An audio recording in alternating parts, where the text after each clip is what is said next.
Praise the lord. దేవుని నామానికి మహిమ కలుగును గాక. అందరూ ఎలా ఉన్నారండి? బాగున్నారు? I hope all doing great. అందరూ బాగున్నారు అనుకుంటున్నాము. ఓకే, ఆఫ్టర్ లాంగ్ టైం మళ్ళీ వీడియో చేయడానికి దేవుడు ఇచ్చిన కృపను బట్టి దేవునికి ఎంతగానో వందనాలు తెలియజేసుకున్నాను. యాక్చువల్లీ ఎన్ని రోజులు వీడియో చేయకపోవడం గల కారణం, ఒక స్మాల్ యాక్సిడెంట్ అవడం కారణంగా అనబుల్ టు టాక్ అనమాట. మాట్లాడడానికి లేదు, ఎందుకంటే టీత్కి అండ్ ఇక్కడ ఫ్రంట్లో కూడా తగిలింది. సో మాట్లాడడానికి లేక నేను వీడియో చేయలేకపోయాను. బట్ వాట్ ఎవర్, ఏదేమైనప్పటికీ ఆయన ప్రేమ వలన నేను మీ ముందుండి విధంగా మీతో వాక్యం షేర్ చేసుకోవడానికి కానీ లేదా మీతో మాట్లాడడానికి కానీ దేవుడు ఇచ్చిన ఈ యొక్క గొప్ప అవకాశాన్ని బట్టి దేవునికి ఎంతగానో వందనాలు తెలియజేసుకుంటున్నాను. Pray for me and pray for hour ministry also. మన మినిస్ట్రీ కోసం, నా కోసం కూడా ప్రేయర్ చేయండి. ఓకే, ఒక సాంగ్ పాడి దేవుని నామాన్ని మహిమపరుచుకుందామండి. దేవునికి స్తోత్రం. నీలోని ఆనందం నా దేవా, నీలోనే నాకు జీవం, నీలోని ఆనందం నా దేవా, నీలోనే నాకు జీవం. నిన్న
సరి ఏది కాదయ్యా.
నామానికి మహిమ కలుగును గాక. నిజంగా hour God is always lovable. ఎందుకంటే దేవుడు చెప్పిన ప్రేమ మనుషుల్లో ఎవరిది కూడా అంటే అలాంటి ప్రేమ ఏ ఏ మనుషుడిది కూడా ఉండదు. దేవుడికి అన్నంత ప్రేమ. నిజంగా ఈ లోకంలో చూసినట్లయితే కనుక మనకు జరుగుతున్న సిచ్యువేషన్స్ని బట్టి కానీ, మనకుంటున్న పరిస్థితులను బట్టి కానీ, ఈ ప్రాబ్లమ్స్ని బట్టి కానీ ఒక్కొక్కసారి వెనక తిరిగి చూస్తే వెనకతలు ఎవ్వరూ ఉండట్లేదు. వెనకతలు ఉండేది ఒకే ఒక్కరు, అదే దేవుడు. హల్లెలూయా. నిజంగా ఈ ఈ చిన్న యాక్సిడెంట్ నాకు అయినప్పుడు అంతకు ముందర పరిస్థితులు కూడా చాలా భయంకరంగా ఉంటుండే. చాలా అంటే చాలా ప్రాబ్లమ్స్లో, డిప్రెషన్లో ఉంటున్నప్పుడు నాకు దేవుని ప్రేమ తప్ప ఏ ప్రేమలో కూడా నాకు నిజాయితీ కనిపించలే. దేవుని ప్రేమలో తప్ప తల్లి లవ్లో కావచ్చు, తండ్రి లవ్లో కావచ్చు, అదే ఇంకా మొత్తం ఫ్యామిలీ కావచ్చు, బంధువులు కావచ్చు. సో ఎందులో కూడా ప్యూరిటీ అనేది లేదండి. ఎలాంటి కష్టం వచ్చినా, ఎలాంటి ఇబ్బంది వచ్చినా నన్ను వీళ్ళు ఆశ్రయిస్తారు, నన్ను వీళ్ళు ప్రేమిస్తారు, నేను కష్టంలో ఉన్నప్పుడు ఖచ్చితంగా వీళ్ళు నన్ను ఆదుకుంటారు అని అనుకున్న వారే మనల్ని ఏదో ఒక క్షణంలో, ఏదో ఒక సమయంలో అందరూ కూడా అందరూ కూడా విడిచిపెట్టారు కూడా. కానీ అలాంటి సమయంలో దేవుడు ఆదుకున్నాడు. ఎప్పుడైతే నువ్వు కష్టంలో ఉంటావో, ఎప్పుడైతే నువ్వు బాధలు ఉంటావో, ఎప్పుడైతే నువ్వు దుర్దశలో ఉంటావో అప్పుడు దేవుని ప్రేమ ఖచ్చితంగా నేను ఆదుకుంటుందంట. హల్లెలూయా. ఈరోజు చెప్తున్న వాక్యంలో ఎంతోమంది ప్రేమను కోల్పోయిన వాళ్ళు ఉన్నారు, ప్రేమ దొరకక ఉన్నారు, ప్రేమను వెతికే వాళ్ళు ఉన్నారు, ప్రేమ కోసం పరితపించే వాళ్ళు ఉన్నారు. అంటే ఎక్కడన్నా ప్యూరిటీ లవ్ దొరకకపోతుందా? వెతికి నమ్మి మోసపోయి వెతికి దొరకక చాలామంది ఎవరూ లేరనుకుని అనాథుల్లో బ్రతుకుతున్న వాళ్ళు కూడా చాలామంది ఈ లోకంలో బ్రతుకుతున్నారు. అందరూ ఉండి అనాథుల్లో బ్రతుకుతున్నటువంటి కుటుంబాలు కూడా ఉన్నాయి.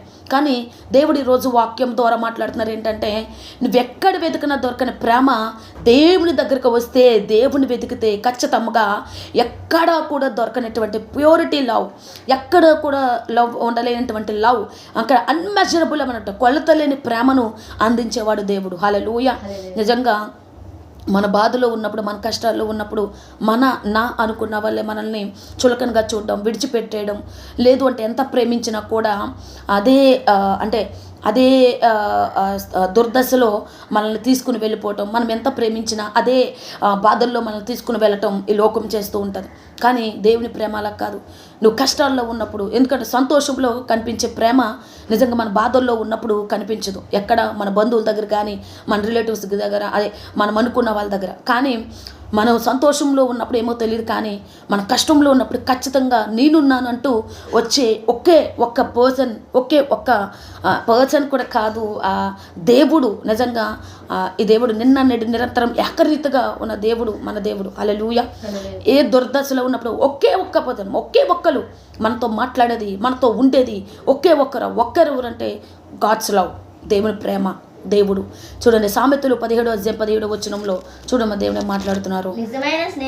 నిజమైన స్నేహితుడు విడువక ప్రేమించును, దుర్దశలో అట్టివాడు సహోదరుడుగా ఉండడు. నిజమైన స్నేహితుడు దుర్దశలో ఏం చేస్తాడంట?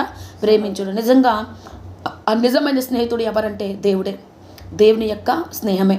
నిజంగా మనం ఈ లోకంలో ఎంతోమందితో స్నేహం చేస్తుంటాం, ఎంతోమందితో సహవాసం చేస్తుంటాం, కానీ మనల్ని అర్థం చేసుకోని వాళ్ళు కూడా చాలామంది ఉన్నారు ఈ లోకంలో.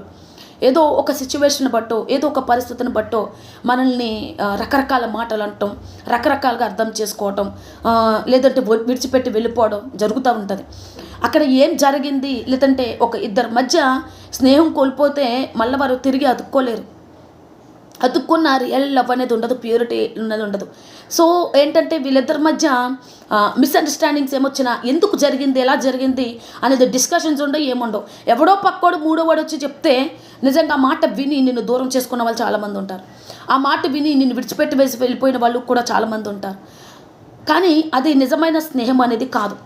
నిజమైన తండ్రి ప్రేమ కావచ్చు, కూతురు ప్రేమ కావచ్చు, తల్లి ప్రేమ కావచ్చు, ఏ రిలేషన్లో ఉన్న లవ్ అయినా సరే, స్నేహం కావచ్చు, స్నేహితుడి ప్రేమ కావచ్చు, ఆ ప్రేమ కేవలం దేవుడు మాత్రమే ఇవ్వగడు. ఆ దేవుని ప్రేమ ఎలా ఉంటుంది అంటే, నీ కష్టములో, నీ దుర్దశలో ఖచ్చితంగా వచ్చి ఆదుకునే ప్రేమ స్నేహితుని ప్రేమ అంట. హల్లెలూయా. మన దుర్దశలో ఉన్నప్పుడు కొన్నిసార్లు మనం ఫ్రెండ్స్ని వెతుకుతూ ఉంటాం, ఏ ఫ్రెండ్ మనకు సహాయం చేస్తూ ఉంటాడా అని. కానీ ఆ సహాయం కోసం వెతుకున్నప్పుడు కూడా స్నేహితులు మనకు సహాయం చేయకపోవచ్చు, కానీ ఈ స్నేహితుడు మాత్రం ఖచ్చితంగా మనం దుర్దశలో ఉన్నప్పుడు మనల్ని ఆదుకునేవాడిగా ఉన్నాడని దేవుడు మాట్లాడుతున్నారు. హల్లెలూయా. ఖచ్చితంగా దేవుని యొక్క ప్రేమ, దేవుని యొక్క స్నేహము అనేది ఊహించలేనిది. దేవుని యొక్క స్నేహము ప్యూరిటీ అంటే పరిశుద్ధత కలిగింది. అందులో మోసం అనేది ఉండదు, కపటం అనేది ఉండదని దేవుడు మాట్లాడుతున్నారు. హల్లెలూయా. నిజమైన స్నేహితుడు మన దుర్దశలో ఉన్నప్పుడు ఆదుకుంటాడు. ఆ నిజమైన స్నేహితుడు ఎవరా అని చూస్తే కనుక మన దేవుడే, మనం వెతుకుతున్నటువంటి మన దేవుడే. మనం వేచి చూస్తున్నటువంటి ప్రేమను ఇవ్వటానికి, మనం వేచి చూస్తున్నటువంటి కరుణను ఇవ్వటానికి, మనం వేచి చూస్తున్నటువంటి ఆశీర్వాదం ఇవ్వటానికి, మనం వేచి చూస్తున్నటువంటి బంధం ఇవ్వటానికి ఆయన ఎప్పుడు కూడా సిద్ధం కలిగి ఉన్నాడు.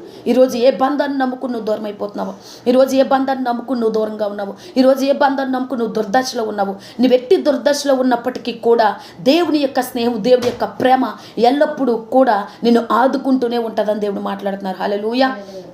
నిజంగా ఎలాంటి కష్టంలో ఉన్నా సరే, ఎలాంటి బాధలు ఉన్నా సరే, మనుషులు చూసి అయ్యో పాపమని మాటలు వదిలేసి వెళ్ళిపోతారు, అయ్యో పాపమని. కానీ దేవుడు మాత్రం క్రియారూపంలో ఆయన ప్రేమను నీకు అందించేవాడంట. హల్లెలూయా. సామెతలు 8:17 చూడండి తల్లి.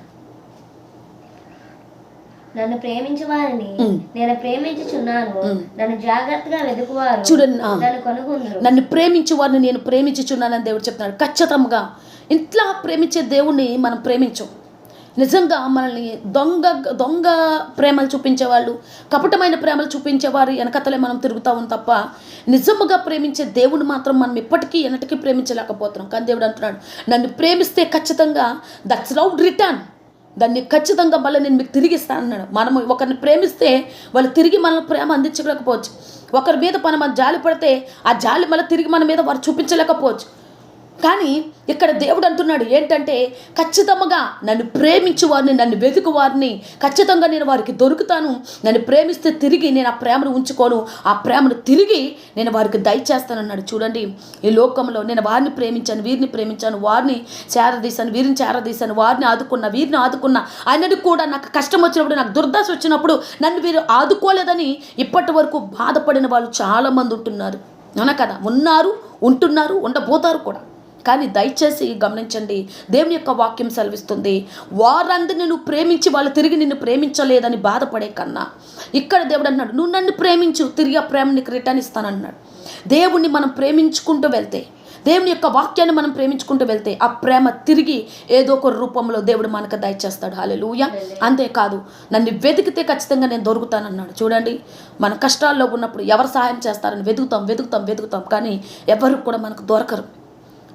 ఒకవేళ సహాయం అడుగుతామేమోనని ముందరే బ్లాకుల్లో పెట్టేయడాలు, ముందరే స్విచ్ ఆఫ్ చేసేయడాలు, ముందరే మనకు దూరంగా ఉండటం జరుగుతూ ఉంటుంది. ఈ లోకం ప్రేమ అలాంటిది. నువ్వు ప్రేమించినా నేను ప్రేమిస్తారు అంటే అది ఖచ్చితంగా అబద్ధం. ప్రేమించరు వాళ్ళు. నువ్వు జాలి పడినా వాళ్ళు జాలి పడతానన్నది అబద్ధం. నువ్వు కరుణ చూపించినా వాళ్ళు కరుణ చూపిస్తారు. నువ్వు సహాయం చేసినా తిరిగి వారు నీకు సహాయం చేస్తారు అన్నది ఖచ్చితంగా అబద్ధం. సహాయం చెయ్యరు. కానీ దేవుని యొక్క ప్రేమ మాత్రం ఖచ్చితంగా ఆయన్ని ప్రేమిస్తే ఖచ్చితంగా ప్రేమను తిరిగి రిటర్న్ ఇస్తాడు. ఆయన్ని వెతికితే ఖచ్చితంగా ఆయన మనకి దొరుకుతాడు. సామెతలు కీర్తనలు 109వ సంకీర్తన 4వ చరణం చూడము. నేను చూపిన ప్రేమకు ప్రతిగా వారు నా మీద పగపట్టి ఉన్నారు.